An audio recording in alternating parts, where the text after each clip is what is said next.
Hi అండి, అందరికీ నమస్తే. Welcome back to our channel Rishitha talks. ఈరోజు మన వీడియోలో చాలా సింపుల్గా టేస్టీగా ఉండే ఎగ్ ఫ్రైడ్ రైస్ ఇలా ఒకసారి ట్రై చేయండి. పిల్లలకి లంచ్ బాక్స్లోకైనా మార్నింగ్ టిఫిన్స్ కింద అయినా సరే చాలా సింపుల్గా ఈజీగా చేసుకునే రెసిపీ అండి. ముందుగా ప్యాన్లో 1.5 గరిటె వరకు ఆయిల్ వేసుకున్నాను. ఆయిల్ బాగా వేడైన తర్వాత 1 టేబుల్ స్పూన్ వరకు జీలకర్ర, 1 టేబుల్ స్పూను మిరియాల పొడి వేస్తున్నాను.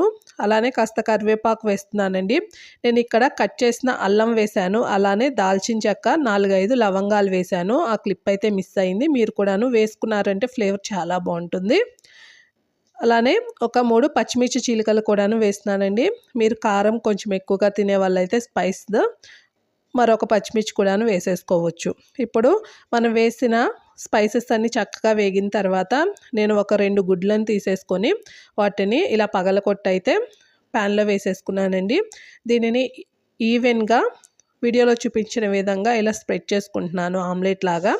ఇప్పుడు లో ఫ్లేమ్లో ఒక నిమిషము ఇది వేగిన తర్వాత మరొక వైపు ఇలా తిప్పుకొని మరీ చిన్న ముక్కలుగా కాకుండా మీడియం సైజులో దీన్ని ఇలా కట్ చేసుకుందామండి.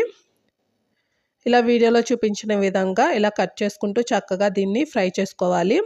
అప్పుడే ఎగ్లోని పచ్చివాసన మొత్తం పోయి చక్కగా ఇది ఫ్రై అవుతుంది.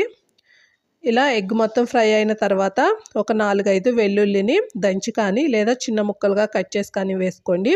వెల్లుల్లి ఫ్లేవరు ఫ్రైడ్ రైస్లో చాలా బాగుంటుంది. ఇలా మొత్తం కూడాను కలుపుతూ ఫ్రై చేసుకుందాము. ఎగ్గు పచ్చివాసన పోయి చక్కగా ఫ్రై అయిన తర్వాత దీంట్లో నేను ఆల్రెడీ ఉడికించుకొని ఉంచిన రైస్ అయితే ఇలా వేసేసుకుంటున్నానండి. నేను 2 మనుషులకి సరిపడా క్వాంటిటీలో అయితే ఇక్కడ ప్రిపేర్ చేసేసుకుంటున్నాను. రైస్ వేయగానే స్టవ్ని హై ఫ్లేమ్లో పెట్టేసుకొని చక్కగా ఎగ్ మొత్తం కూడాను రైస్కి కలిసే విధంగా మిక్స్ చేసేసుకుందాము.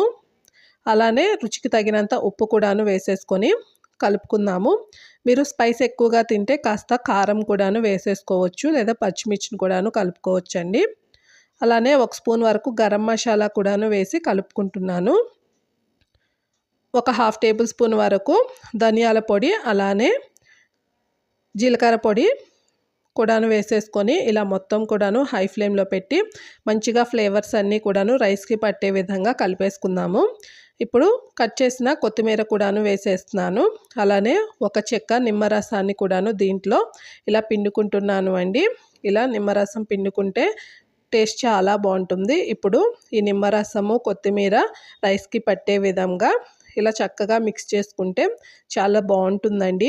పిల్లలకి ఈజీగా చేసి పెట్టవచ్చు, చాలా ఇష్టంగా తింటారు. దీన్ని ఇలా వేడివేడిగా తింటే చాలా బాగుంటుంది. దీనికి కాంబినేషన్లో ఉల్లిపాయ పెట్టుకొని తింటే కూడాను బాగుంటుంది. మీకు నచ్చితే ట్రై చేసేసి ఎలా అనిపించిందో కామెంట్ చేయండి. వీడియో నచ్చితే ఒక లైక్ చేసి ఛానల్ని సబ్స్క్రైబ్ చేయండి. థ్యాంక్